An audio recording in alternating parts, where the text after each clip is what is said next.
Morant with a running start. Elevates. Oh, it dunks. Oh, my goodness. Tie game in overtime. Gasol will turn his heat. It's gone. Memphis on top. 7-10 remaining. Conley now with three. Count it. A 15-point lead for Memphis. And Blake Griffin gets into it on the floor with Randolph. Hard to tell if there are any punches being thrown under there, but Griffin took acceptance. Adams going long. Morant. He hit it. John Morant. Insanity. You gotta be kidding me. Welcome to Grits and Grinds, a Memphis Grizzlies podcast. Grizzlies win on Saturday before losing on Sunday edition. My name is Keith Parrish. On this episode, going to talk about a few things. We have to talk about the win over the Spurs on Saturday night, where the Grizzlies rallied from a massive deficit. They came back from the brink of disaster to beat the Spurs, and then they played an exciting and fun and close game against the Celtics, but lost. And also, we got some bad injury news about Marcus Smart. So I'm going to discuss all of that on this episode. But before I do, just want to tell you guys, especially those of you who live in Tennessee, which last time I checked is about 55% of you, that Underdog Fantasy's higher or lower games are now available to users in Tennessee. This did not used to be the case. You used to be able to just play their daily fantasy things, join their best ball tournaments, do nightly drafts against your friends like I've been doing, but now you can play the higher or lowers. You can say, I want Jaren Jackson Jr. lower than 22.5 points. I'm going to say Jason Tatum lower than one double-double. Guess what? That's a winner. So if you want to get involved with Underdog Fantasy, you want to do these small stakes or high stakes daily fantasy, but now you also want to take advantage of their higher or lower offerings. Well, you can do it. And if you sign up using my promo code FBBF or by clicking the link in this episode's description, Underdog Fantasy will match your opening deposit up to $500. They will also give you a free higher or lower pick. That pick will be for the NFL, by the way. But anyways, it's a good time to sign up for Underdog Fantasy. Even if you already signed up and you live in Tennessee, I believe they're giving you an extra deposit bonus match in honor of higher or lowers being available in Tennessee. So anyways, if you want to try out Underdog Fantasy, use that promo code FBBF and try it out. All right. Where to begin is always the question. Let's start with the Marcus Smart injury news. I know it's not the funnest place to start, or most fun if you're an English teacher. Marcus Smart is going to be out for 3 to 5 weeks with a sprained foot, which I think definitely falls under the bad injury news update. Of course, it's bad for the Grizzlies. I think the way this news came out could have been handled better by the Grizzlies, because Taylor Jenkins told media that, Marcus Smart met with the doctors and it's just an ankle sprain, not too serious. He said the words "not too serious" and also said it's an ankle sprain, like it kind of playing it off like it was no big deal. And then hours later, they come out with the PR release saying he's out 3 to 5 weeks. Now, missing 5 weeks with an ankle sprain, that's bad. That falls under the serious category of ankle sprains, if you ask me. I mean, again, as far as the messaging goes, if Taylor Jenkins hadn't said anything, I don't think I would have been mad about the injury news. I just would have been sad. I feel like it felt like a misdirection, the downplaying the injury before finding out it was going to be a full month, possibly, thus crosses over into well, now you've angered me, or now I'm upset. I wasn't upset. I was just going to be kind of like, oh man, that stinks, whatever the news broke. But anyways, Marcus Smart missing, obviously it's going to be a huge problem for this team, because as we know, as we've said, 100 times in the last year, the Grizzlies' depth is not very good. And Marcus Smart, who theoretically was brought in to replace Tyus Jones and Dylan Brooks and Ja Morant, like we made jokes about it in previous episodes, it looks like Marcus Smart's being asked to replace 3 players. And now he's out. And it is bad injury luck. Also, this was something that you had to consider was a possibility. Marcus Smart, a 29-year-old with a very spotty injury history. And the question was always, well, what are you going to do if you have games where Derrick Rose misses? Because we know that's going to happen, and it did happen. And what are you going to do if Marcus Smart doesn't play in some of those first 25 games when Ja Morant's not available? Well, you saw it. One night we started Jacob Gilyard. I mean, we've been starting Jacob Gilyard. We were starting Jacob Gilyard when Marcus Smart was healthy because we thought we just needed a ball handler because the Marcus Smart as a point guard wasn't totally clicking that well. But now Marcus Smart is out, and we've been experimenting with Santi Aldama starting alongside Jaren and Bismack like the Grizzlies did against the Spurs. And now it's once again all hands on deck as the Grizzlies struggle to put competent basketball players on the court. And now, of course, the who comes back sooner, Marcus Smart or Ja Morant question is very prevalent. It's very up in the air. It could be either one. I mean, we are over halfway through with the Ja Morant suspension, 13 games down, 12 to go. But his return, Ja's return, is basically less than a month away. December 19th against the Pelicans has been circled for a long time as this is when we are expecting Ja Morant to return. If nothing else happens, again, knock on wood or whatever you want to do, Ja Morant is supposed to be back on December 19th. Well, that is, roughly 4 weeks away. It's actually exactly 4 weeks away from tomorrow, from Tuesday. So, Ja Morant and Marcus Smart both out likely for the next month. Who comes back first? I mean, at least Marcus has a chance of coming back first, but I think now we fall into the Grizzlies despair syndrome where when the team says 3 to 5 weeks, we think, oh, they mean 5 to 6 weeks. And I don't think it's totally fair for that, but this particular criticism of Grizzlies injury reporting has been apt so far this year. There was the Santi Aldama season opening. Oh, he had a mild sprain. He should be back. He's day to day, and then he misses over a week before he makes his season debut. We have the Xavier Tillman mystery injuries. Xavier Tillman has played in just one of the Grizzlies, past 7 games? There was the Xavier Tillman thing where on November 5th against Portland, you remember, he was listed as the starter 30 minutes before the game, and then he did not start. And then we're like, wait, where's Tillman? And then it came out after the game had started that he was out with knee soreness. And then he missed the next game with knee soreness. And then he missed the next 2 games with left knee injury recovery. Then he played in the humiliating blowout loss to the Lakers. He actually made a career-high 3 3-pointers in that game. And now he's missed the last 2 games with left knee injury recovery. So this problem with the Grizzlies injury reporting does feel a little apt so far, or at least things have gone on the bad side or the slower side of return to play. Like even Luke Kennard,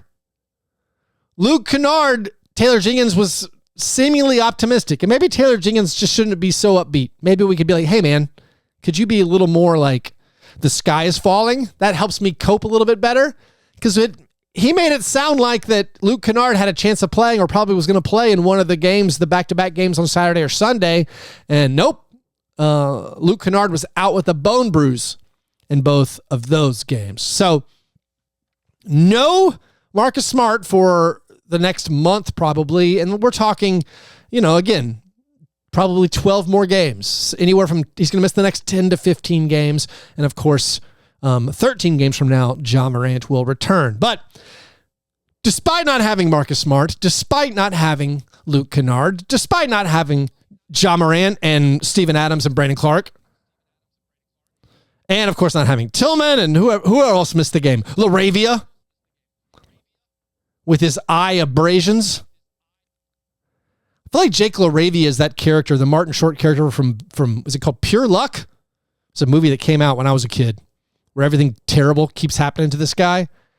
Jake seems to be a little snake bit when it comes to being healthy enough to play. But anyways, despite being super shorthanded, the Grizzlies played the Spurs on Saturday night, and the Grizzlies had a lot of their familiar issues. They gave up a lot of three-pointers. The Grizzlies, of course, have been one of the worst teams in the NBA at allowing three-point shooting. The Spurs, basically just as bad as the Grizzlies, but the Spurs were benefiting from the Grizzlies' perhaps bad three-point defense by making a lot of threes in the first half. They were getting a lot of second chance points in the first half. It was a familiar story of Grizzlies' woes, and the Grizzlies found themselves down at halftime by 17. We were losing to one of the worst teams in the NBA by 17. And this game actually was very familiar or very reminiscent of the previous time the Grizzlies had played the Spurs. So on Saturday night, the Grizzlies were down to the Spurs 68-51. Dial back your memories to the time before this when the Grizzlies played the Spurs. They were down at halftime 69-46.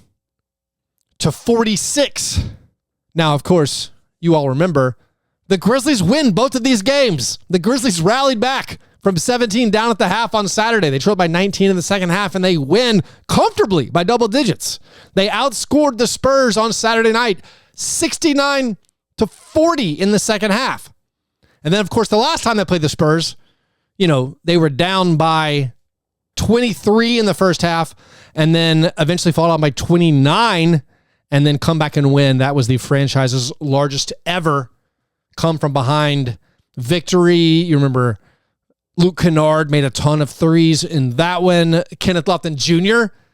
made a big impact in that game. Dylan Brooks tied the game at the end of regulation. So now the Grizzlies in their last two matchups against the Spurs have been outscored by 40 total points in the first halves and outscored the Spurs by 58 in the second halves. And now, by the way, the Grizzlies have won 11 consecutive regular season games against the Spurs. 12 games overall if you include the play-in.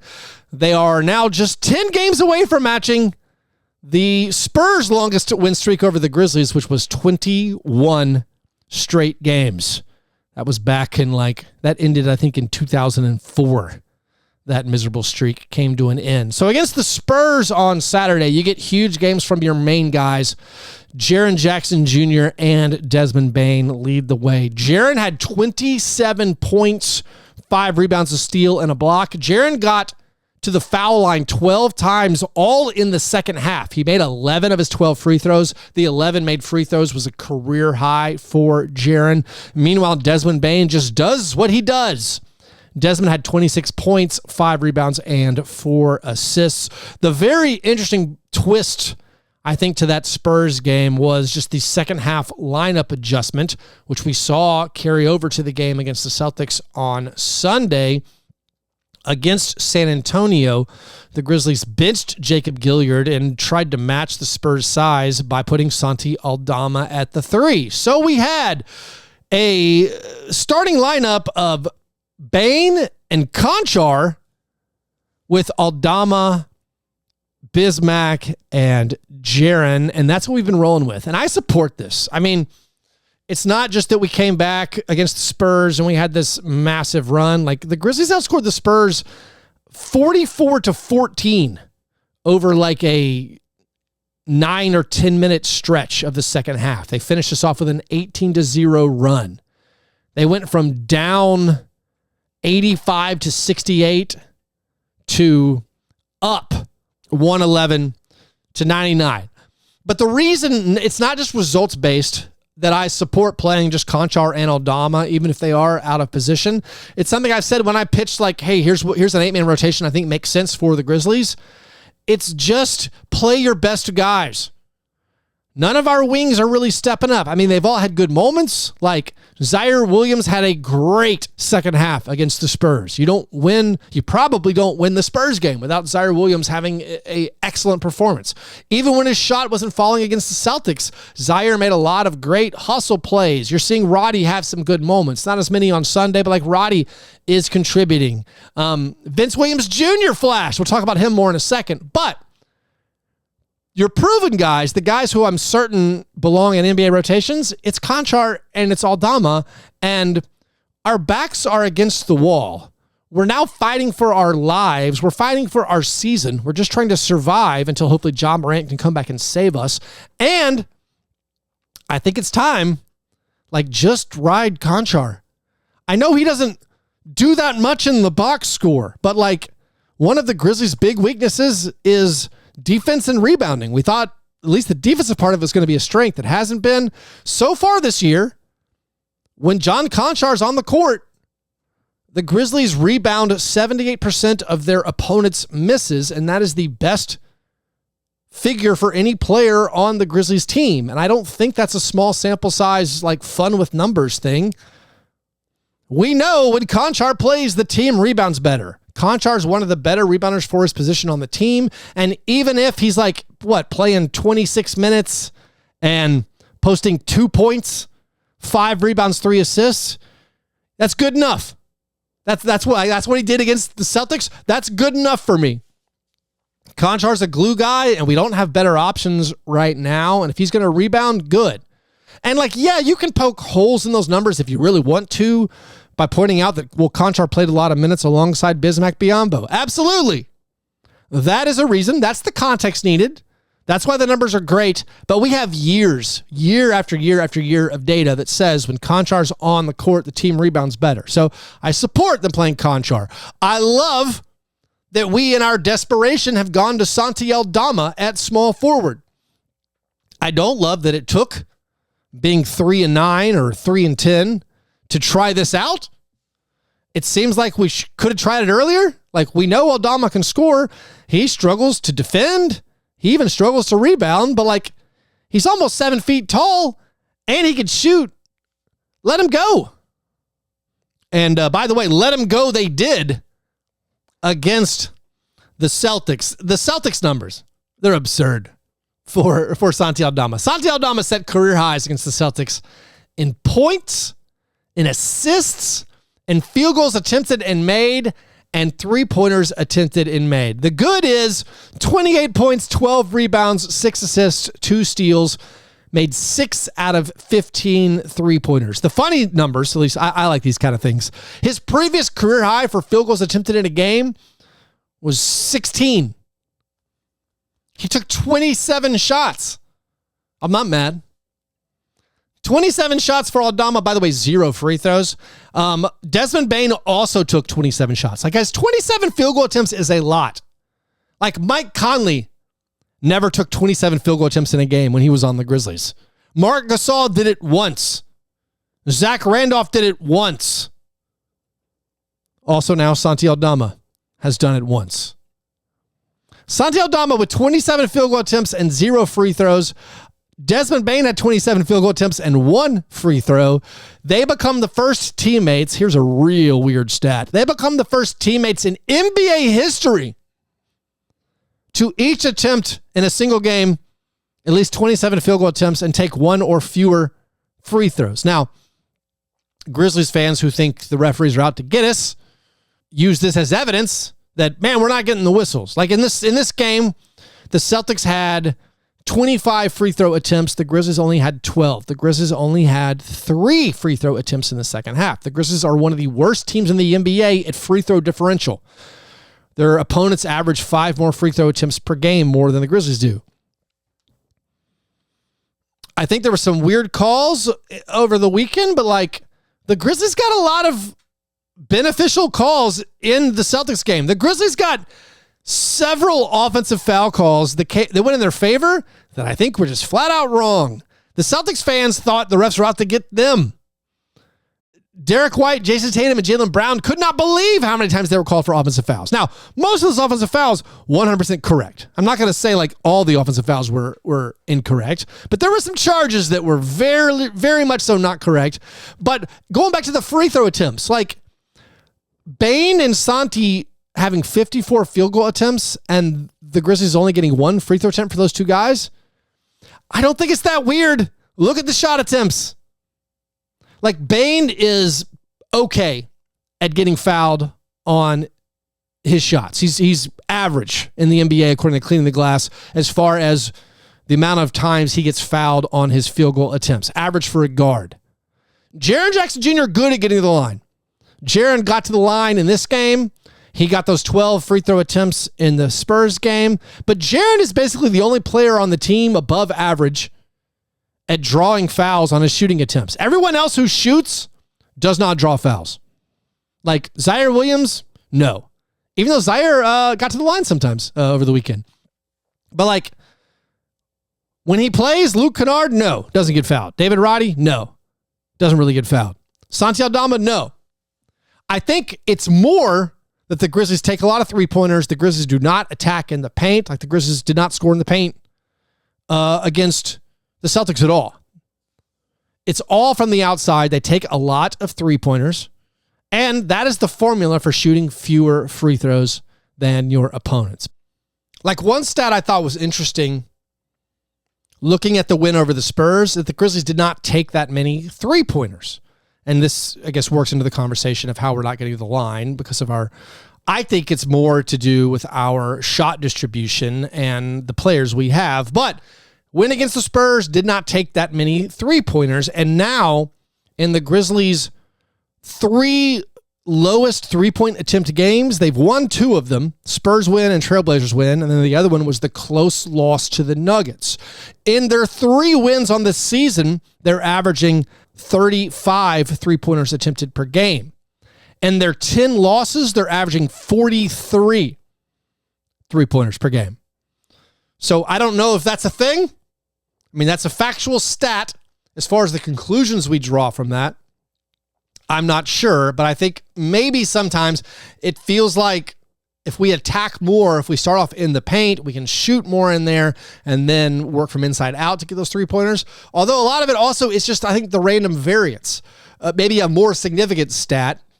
In losses, our opponents are shooting 44% on threes. In wins, the opponents are shooting 34% on threes. Like the game on Sunday against the Celtics, that was a positive three-point shooting regression game for the Grizzlies on both fronts. The Grizzlies made 17 three-pointers. Meanwhile, the Celtics shot a bad percentage on their threes, only made 12. Like, it's abnormal for almost any team to outshoot the Celtics on three-pointers. Celtics are an unbelievably good, high-volume three-point shooting team. The Grizzlies made 5 more threes than the Celtics. The Grizzlies also won the second chance scoring by a lot. I mean, that's why it was a close game. So there's still some shooting variance to weigh in, but it was a super fun game. Maybe that's all about expectations, where I did not expect them to be competitive in this game. Then they were, and thus, I think packaged that Spurs win made it a lot more enjoyable. Let's take a break, and then I'll come back and talk more about the game against the Celtics. Also talk about Zaire Williams, talk about Kenneth Lofton Jr., Vince Williams, and share some more facts and stats. If you're shopping for tickets on the secondary market, if you want to go to a Grizzlies game, if you're looking for NFL tickets, if you want to go to a concert, if you're going to a comedy event, anything that sells tickets, well, you can find a good deal on those tickets at SeatGeek.com. And to help you with that good deal, new users to SeatGeek get $20 off their first purchase when they use my promo code FASTBreakBreak. Same as my Twitter handle, FastBreakBreak. That promo code gets you $20 off at SeatGeek. So if you're going to see the Grizzlies, if you're going to see the Titans, if you're going to see a Memphis wrestling event, check SeatGeek, use that promo code FastBreakBreak, save yourself some money.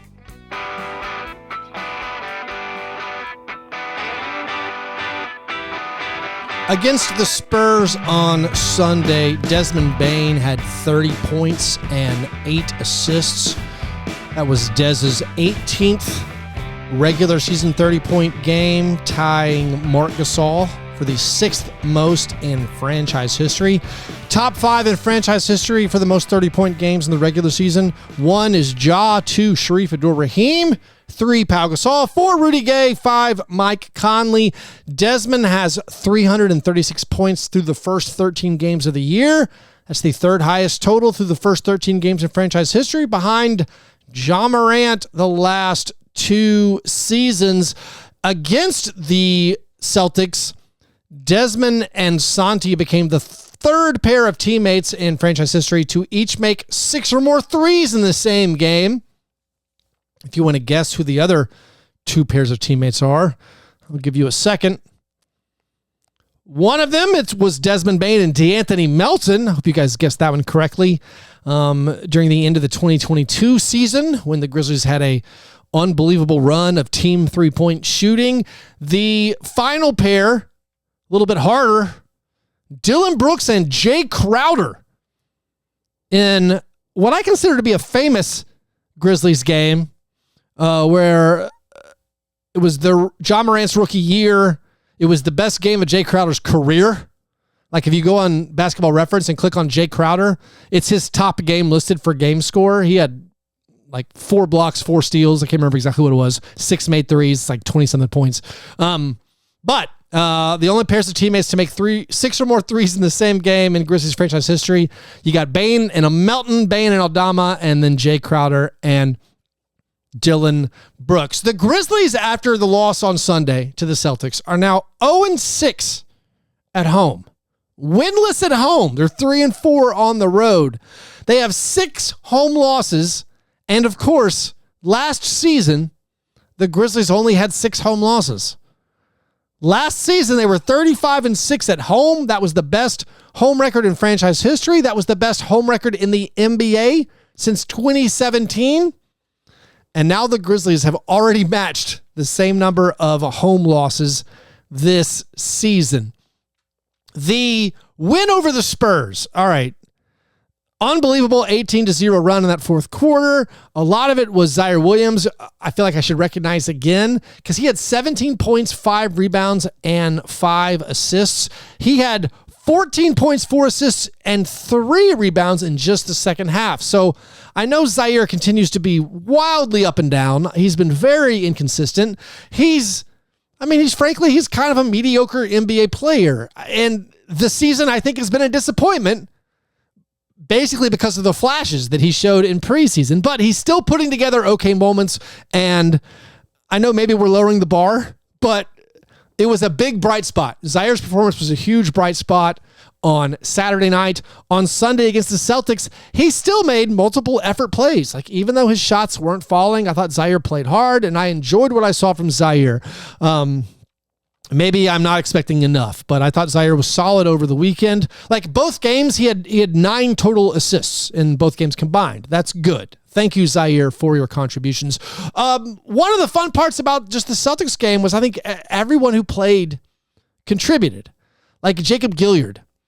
He's now coming off the bench. He was in the rotation because Derrick Rose, who had returned and played, by the way, Derrick Rose was taking the second out of the back-to-back off. Let's put a pin in Jacob Gilyard. Let's briefly talk about Derrick Rose against the Spurs. He was great. I mean, he didn't play that much, but he came in. He gave you the immediate, instant offensive impact you needed. I think his first possession in the first half, Derrick Rose just got the ball, exploded towards the basket, made a left-handed layup. Then in the second half, when they were down, he made a big 3. He scored a couple times. So he really contributed to the comeback victory. That's what we're hoping for now from Derrick Rose. He's going to play every now and then.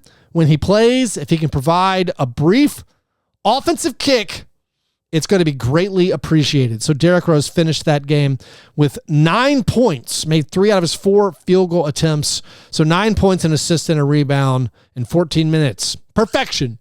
And I agree that it's a good idea probably that he didn't play the second out of the back-to-back. The last time he played a back-to-back, well, he missed the next 2 or 3 weeks or whatever it was. So Derrick Rose played against the Spurs and looked sharp. Then he has the night off against the Celtics. Gilyard is back in there. I don't know if Gilyard's going to lose his spot totally now that maybe they're going to start Aldama at the 3. I don't know if that was matchup dependent. It might have been matchup dependent. Like it might not be that we always start Santi Aldama at the 3. But Gilliard, when he played, was, I think, very effective against the Celtics. He had that one amazing play where he stole the ball from Jason Tatum and then saved it back in bounds. Roddy, I might be lower on Roddy than most people. Roddy may be the one guy who didn't do a whole ton against the Celtics. But like Vince Williams Jr., we've been praying for Vince Williams Jr. minutes, and man, he made a big impact. So much so that he was allowed to play 8 minutes in the fourth quarter. I mean, we had these lineups in the fourth quarter where it was Jaren with Gilliard and Vince Williams Jr. and Zaire, and then like Kenneth Lofton Jr. was in there. I mean, it was Jaren with some very fringe NBA guys, but they played well. Vince even made his 3-pointers. He made 2 3-pointers. He finishes with a plus-minus of +8, and plus-minus can be misleading, and it can be deceptive. And this is probably an example of exactly where it is misleading, but I will just highlight that Vince Williams has been in the rotation in 4 games, and in 3 of those, he's been at the top of the plus-minus heap. So Vince Williams with a very positive plus-minus on the season. I hope, because of the impact he makes defensively, that he will continue to get an opportunity. And he's one of those guys, maybe D'Anthony Melton Light, where when the shots go in, that's the icing on the cake. He can help you even when the shots do not go in. Kenneth Lofton Jr., I thought his minutes were very positive against the Celtics. I thought against the Spurs, he got a couple of assists. That was nice to see, but I thought he was trying too hard, shooting too much against the Spurs. Like he had a shot blocked against the Spurs he had a 3-pointer that was blocked with like 12 seconds on the shot clock that led to a breakaway dunk. Like if you're shooting a 3-pointer with 13 seconds on the shot clock, you need to be open, not have a man close enough where they can block it and it causes a fast break for the other team. So I didn't love his offensive approach against San Antonio. Maybe he was too hyped to go up against Victor Wembanyama again, but I thought he had some good moments against the Celtics. And so that's part of that positive feeling where up and down the roster, you got some very good contributions from the team. Other notable stats, Wembanyama got 8 blocks against the Grizzlies on Saturday night. That was pretty wild. Porzingis got 6 as a follow-up on Sunday night. The final possession, or the end of the game against the Celtics. Like it was great how the Grizzlies fought. They made a fourth quarter run. They took the lead in the final 2 minutes, but execution down the stretch was not ideal. You had the really bad turnover from Santi, his only turnover of the game. And then the final possession, I mean, it was a good look. I agree with Taylor Jenkins. Like, what else are you going to do? You got a wide open 3 from a guy who made 6 3-pointers in the game, and Santi misses it. Then Taylor Jenkins is trying to get timeout on the offensive rebound. Like, you're never going to see that, or it's going to be really hard for a referee to see that the coach is calling timeout on the other end of the court. Like in the final second, like you got the rebound with like basically under 2 seconds left. So there's nothing weird there about not getting the timeout granted, getting the shot blocked. What are you going to do? Like, could Santi have passed the ball to Bane in the corner before he took the shot? I mean, maybe, but Santi was wide open. And if you watch the replay, Jason Tatum was watching Desmond Bane, and Jason Tatum, very quick, very tall. Maybe he could have contested that Bane corner 3 to make it extremely difficult. So you got a great look. It just didn't fall. That's kind of the way it goes. By the way, Santi Aldama on the way to his career high, 28 points. He got a career high 17 points and a half in the first half. And now Santi, I mean, this run of games that Santi is on, the last 3 games for Santi Aldama, he set his career high twice. He's posted consecutive double-doubles. His last 3, he's averaging 33.3 minutes per game, which is extremely high minutes per game for anybody on the Grizzlies. But for Santi to get that, very impressive. And then the numbers are unbelievable. 23 points per game, 9 rebounds per game, 4.3 assists per game, 1 steal, and 1 block. So Santi Aldama really having a little bit of a breakout right now. And they're going to continue to need it because the players aren't healthy. Like, we have a game on Wednesday night against Dillon Brooks and the Houston Rockets. Dillon Brooks is playing unbelievably well this season. The Rockets lost both games in LA, but they were close. They lost basically at the buzzer to the Clippers and the Lakers, and that snapped their 6-game winning streak. The Rockets look for real. The Rockets defense is good. The Grizzlies offense is bad. By the way, one of the things about having one of the worst net ratings in the NBA in the first halves, which the Grizzlies do, I think the Grizzlies still have the worst. Before the Celtics game, they had the worst first half net rating, and they got outscored, so I assume they still have that. The Grizzlies actually have the 5th best net rating in second halves.